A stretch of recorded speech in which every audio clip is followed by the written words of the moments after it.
Welcome to Gotta Run. This is Will Sanchez. Thank you for tuning in. My very special guest today is Laura Beachy. She is a member of the most informal running club ever in New York. I really love that title. But Laura's more than that. She is a co-founder of Beachy Media. What a great name. She is an ultramarathoner, a filmmaker, a sports enthusiast. She is many, many things.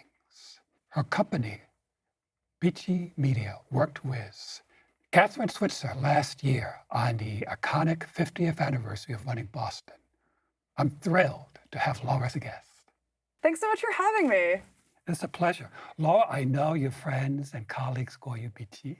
They do. So hopefully I can call you that. You absolutely can. It's a peachy name. Thank you.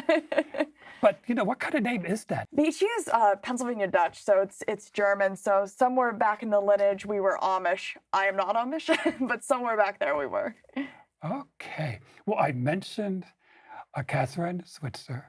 As you know, this month is Women's History Month. And Kathrine, what she did to start the movement for women running is amazing, over 50 years ago. Kathrine's just not just an icon in the running world, but as a woman in general, just such a groundbreaker. And what I love about Kathrine's story is she didn't set out to be this suffragette or this woman that was preaching feminism.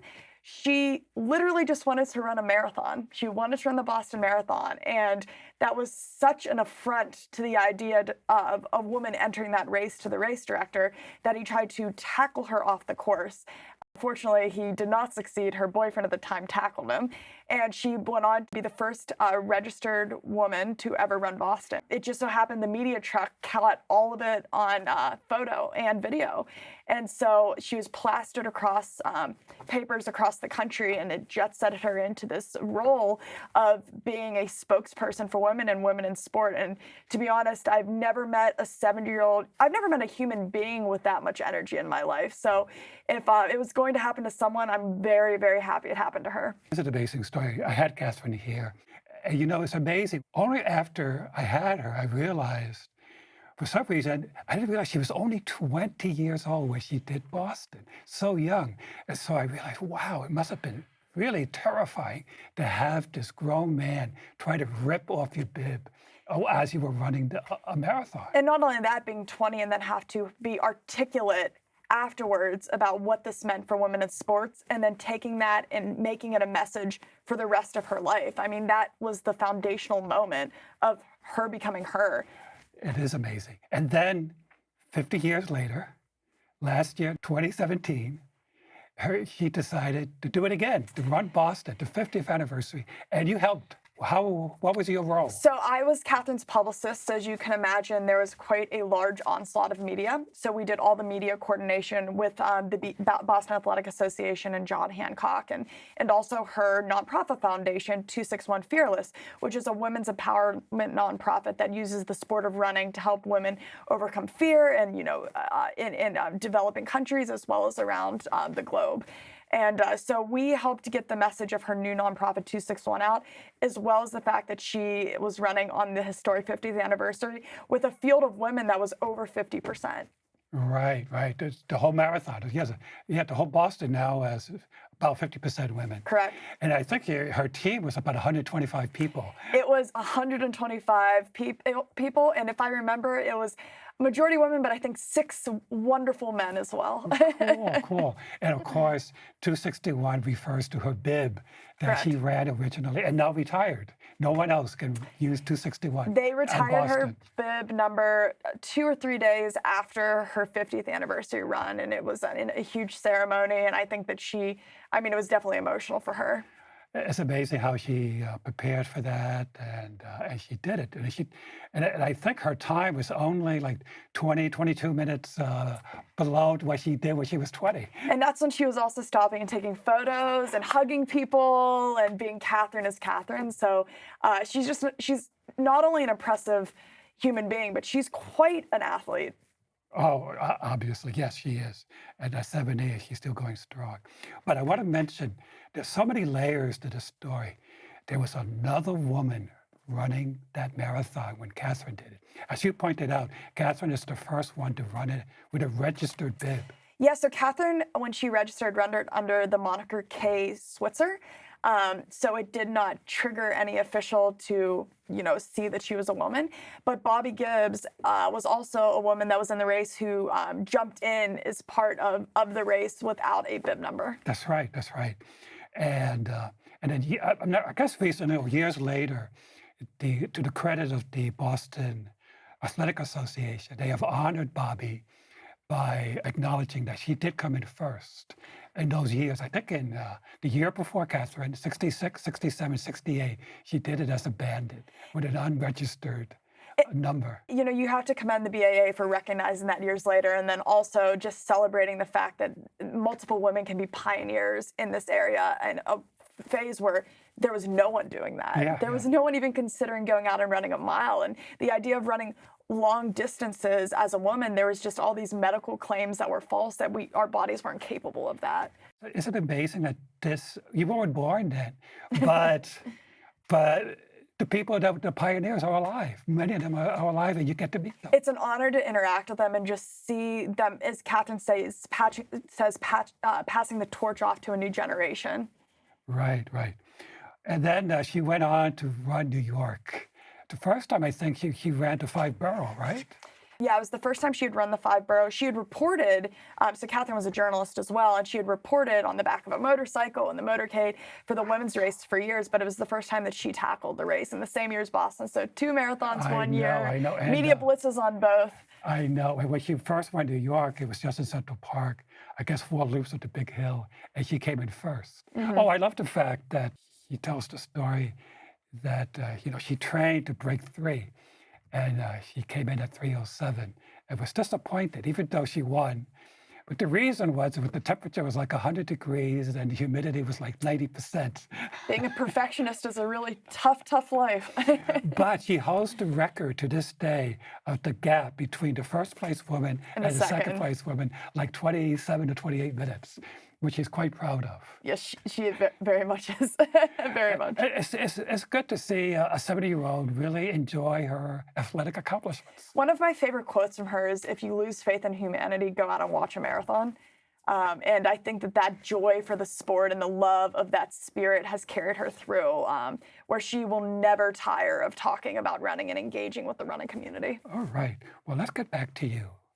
Let's introduce you to our audience. Tell us where you were born and something about your childhood years. Sure. So I grew up in Somerset, Pennsylvania, which is a small town outside of Pittsburgh, a coal mining farming community. And I was a runner all through high school. I actually was told by a soccer coach I was too slow in 8th grade, and I was like, "I'll show you." And I went out for track, and then the rest is history. It was a running love affair for the next 15 years. From there I went to Syracuse, and I was a collegiate triathlete and an ultramarathon runner. Something happened when you were 11 years old in high school. So I grew up where Flight 93 went down on 9/11. So during my formative years, when the plane crashed when I was 11, and it became we became an international spotlight in a very small community, and that triggered my first interest in media, the media landscape as a whole, and really is how I'm in the career I am today. But over those 10 years, we had the opportunity of seeing how we're going to memorialize this event in our town. And so we have a national park that's dedicated to the passengers of the flight, as well as all the victims on 9/11, and is there to now educate a new generation of what happened that day, and the importance of understanding and why that was such a pivotal point in our country's history. Mm-hmm. And so 10 years later, when I was 21, I went back and filmed a documentary leading up to the 10th anniversary, detailing how people in the town have chosen to personally memorialize that event in their own lives. Oh, cool. And what's it called? It's called We Were Quiet Once. We Were Quiet Once. Mm-hmm. And what does the title mean? One of the main characters, there's 3 characters we follow. One of the main individuals is Father Alphonse Mascherino, who built a independent chapel in the middle of a field out by the crash site to honor the victims. And one of the poems he wrote in the days after 9/11 was, the first line was, "We were quiet once," kind of detailing that our community at one point was this quiet, very middle of nowhere, no one paid attention to us community. And then all of a sudden we were launched into the international spotlight, and we were once quiet because now we have this reverberation of this tragedy and have been tasked as a community on how do we memorialize it appropriately. Oh, wow. Well, Flight 93, that was the one where the passengers crashed the plane because they attacked the hijackers, and the theory was that they were about to go in To the Capitol. the Capitol or the White House. They weren't sure. So these were brave, I guess, mostly men or women. Men and women Men and were women. on the flight. Because I remember, I didn't see the movie, but I remember the gentleman, Todd Beeman, because he had a great mantra. Let's roll. Right. Yeah. Let's roll. And many people put that on their shoes, on their sneakers, let's roll when they personalize it. I have. There's a lot of memories about that, about those passengers. And trying to find those inklings of positivity and tragedy that you can latch onto to give the families something that they can be proud of out of a tragedy. And I think that our community has done a really, really good job of honoring those folks. Well, good for you and good for your community. Yeah, I guess every year, the spotlight's right back on you guys. Yeah, it's interesting. As time goes on, obviously, we, out of all of the locations, we are the most rural. So they average about 500,000 visitors every year that come through the national park. It's beautiful if anyone ever gets the chance to get out there. Western Pennsylvania is gorgeous all year round, but specifically fall with the changing leaves. And it just has this quiet, lovely presence about it. And I think when the family members came to see the memorial for the first time, they'd become really embedded in our community and people that we've really embraced. And I think most of them are quite happy with how the memorial's turned out. I'm sure it is. I haven't had a chance to go out there, but hopefully our viewers will take advantage of it. But now let's go back. You're 22. You got this film under your belt. You've been running in college. So what was your first career choice? So I started doing a lot of marketing work in college to get free bike equipment because I was a poor college student, but was a pretty rabid triathlete. And that kind of propelled me into the endurance sport world. So I worked for a fitness tech startup, and then I went on to work at Rodale for Runner's World and Bicycling magazine as their publicist and digital brand developer. So I was at Runner's World and Bicycling for a few years, and when you're around a lot of runners, you become crazy, is what I like to say. So during that time, I ran 7 marathons. I ran a 100-miler, a 50-miler. The 100-miler I ran with 2 of my roommates from Brooklyn. So we all competed against each other down in North Carolina, and we all 3 finished, which is amazing to have a group that it's their first time running 100 where we all finished. Really? We had a large contingent from the Most Informal Run Club that came down and paced us. And afterwards, we bought them little trophies with specific memories from the terrible parts of the course. They will never forget how dark some of those miles were either. Okay. This is the 100-miler. Which one was that? It was called the Umstead 100. It's in the forests of North Carolina. It's a well-known 100-miler. It is a very well-staffed and resourced course, so everyone says it's a great first 100-miler, which is an interesting way to talk about a 100-miler. A lot of people don't think it's possible, and then you proved it. You got the 3 of you. That's amazing. Well, you supported each other. I think we supported each other because we were quite competitive with each other, but also, it was a looped course, so at times some of us were lapping the others, and it was just nice to be able to have that familiar face and be like, I know what you're feeling. We're gonna do this together. We're gonna get through it. Okay. And then after Rodale, I left and I founded Beachy Media, which is a communication and design firm. My co-founder is Rachel Kathrine, who I met through the Most Informal Run Club ever. And we specialize in endurance sport marketing activations. And so we have clients like Kathrine Switzer that are individual personalities, and we have product clients. I'm currently wearing Wazelle today, which is a female running apparel company in Seattle. Okay, the vest, you mean? The vest, the shirt, the leggings. Okay. My life is spent in Wazelle clothing at all times. Shout out to them. Wazelle, is that French? Wazelle is the French word for bird, and it's the idea of taking flight with your run and with your female community. So they have a really great brand that knows how to speak to female consumers in a way that's not patronizing, which can be the temptation a lot for sport brands. And one of the tenets of our company is trying to get more quality and quantity female representation in the endurance sport world, getting away from the lingo of, real bodies or real people, and more of just being strong and powerful and tackling sports with just as much vigor and rigor as men. Okay, how long have you been in business? We are approaching our 4th year. Congratulations. Thank you. Oh my gosh. I don't sleep. You don't sleep. We got a partner to help. She's also in athletics. She's also the more brilliant one of the two of us. Rachel's an Ironman competitor, triathlete, and marathon runner as well, and avid CrossFit enthusiast. Okay. Well, you mentioned the most informal running company ever. I see, going to your website, that the first thing you see is a photo of you leading the most informal running club, I guess, on a track We meet. were doing a track workout, and I get a little competitive. So I can see you were one of the first. that I need to use that photo for everything because it makes me look like so cool.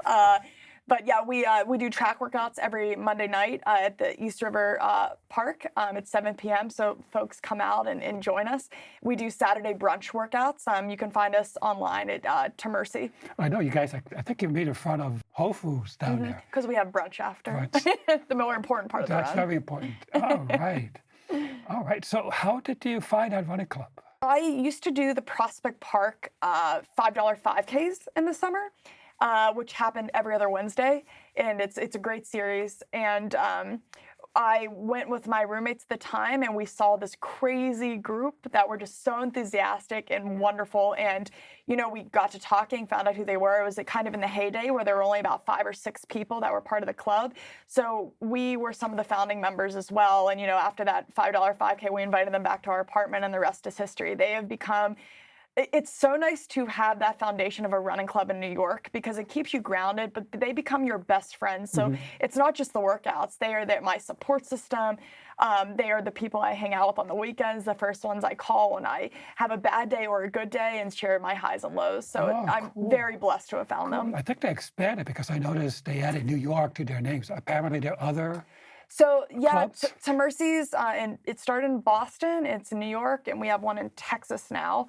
And then I also work out with November Project, which you're very familiar with. And November Project has over 30 tribes around the world.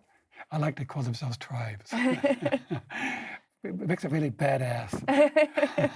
Yeah, I've had people from the November Project here, and amazing group of people. And, well, New York, it's just amazing the number of different running groups. And I think that's what's great about New York is it's so large, it can house all of us. There's a spirit of inclusivity and Every corner of Manhattan, there's a club.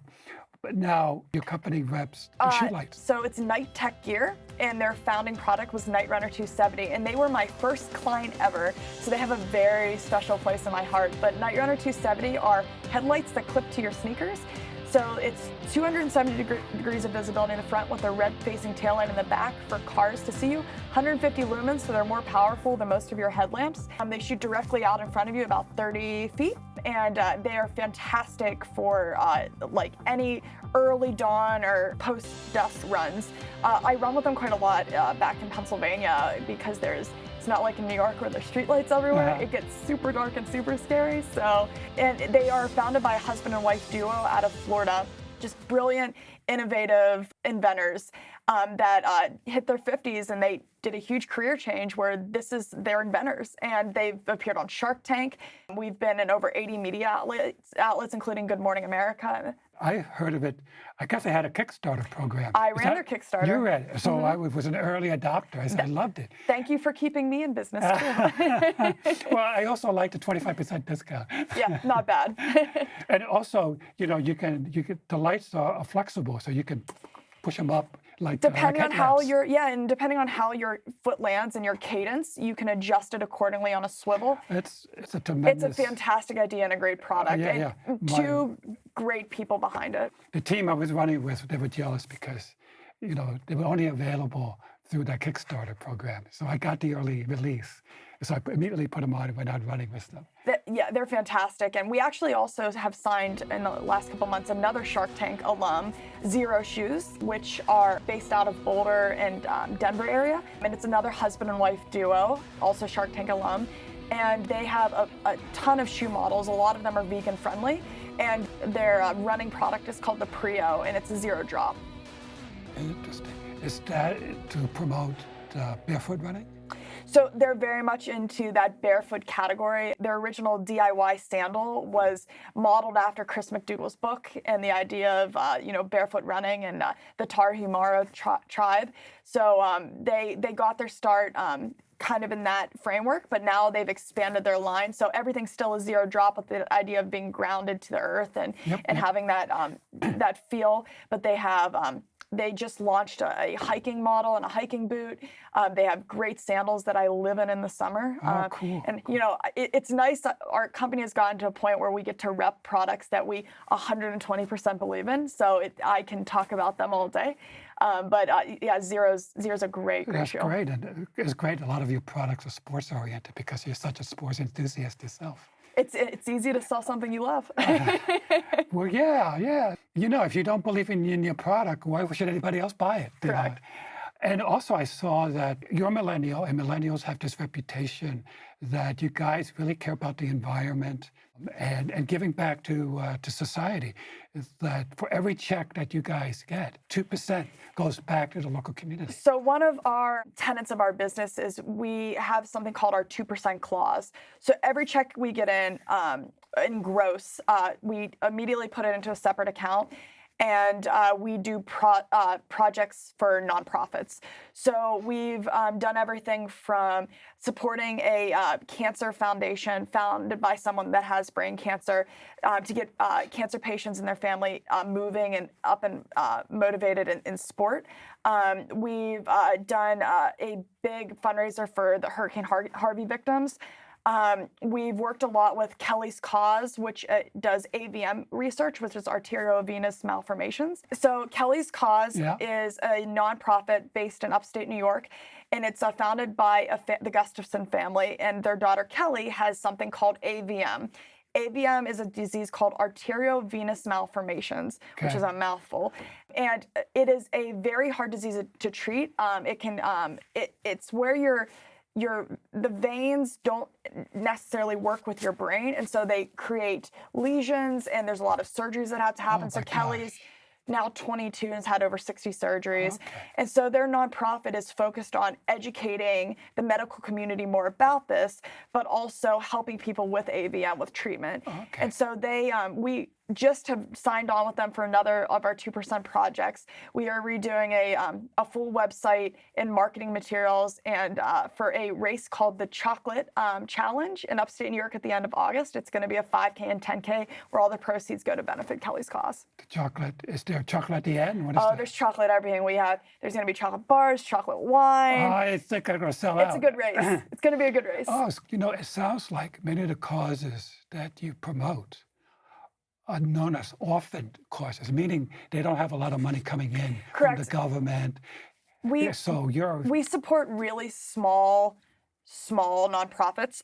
The only time that we have deviated from that is we did a huge refugee campaign for the IRC a few years ago, right after Trump's election. We created 25 welcome bags for refugees coming to the U.S. for Thanksgiving and Christmas. And a lot of the time, many times when we do these campaigns, is we do it as a matching campaign. So we create a GoFundMe and try to encourage people to donate. We just recently did a matching campaign over our birthday. So we had a party, and instead of buying us drinks or anything else, my business partner and I share a birthday by 2 days. People could donate to our campaign, and then we matched all of those funds. And this one was for every town. So every town with gun violence, we want to make sure that we're relevant and really playing upon people wanting to participate in that. You are amazing. And you're only 28, 29? Just turned 28. Yes, 28. Freshly 28. My God, the great success that you have. I want to ask one final question. Sure. When I saw Kathrine talk with Meb on the 92nd Y, and one of the things she brought out, she's way before your time, and she accomplished so much, and she credits her parents giving her the confidence and the chutzpah Well, her spot probably she had. But, she tells great stories about, she wanted to be a cheerleader. And her dad says, no, honey, you don't want people to cheer. You want people to cheer for you. And she took that to heart. So you have accomplished so much in your young years.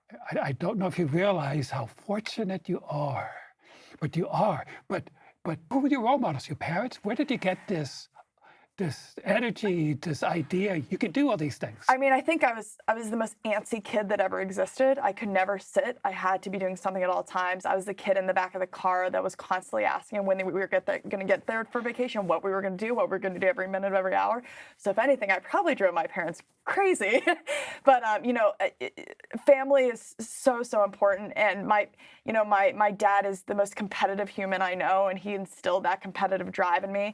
And my mom is one of the kindest people I know, so she taught me how to be together. They taught me how to be kindly competitive, and I think that has been something that has really worked for me. As in business, my whole life is trying to win a contract, and I think why we've been successful thus far is we do everything very much with an air of kindness. So I would definitely credit both of those qualities to them. To your parents. Good. I mean, they must be immensely proud of you, because you have accomplished, and it's so good that you give back to the community with the 2% program, and that is great. So, any final commentary? Any final thoughts? Well, my one final thought is for everyone to come out and run with TMIRCE on Monday evenings at the track and come meet all of us. So we would love to have you, and thank you so much for having me. It's a pleasure. Thank you so much for coming. Thank you so much.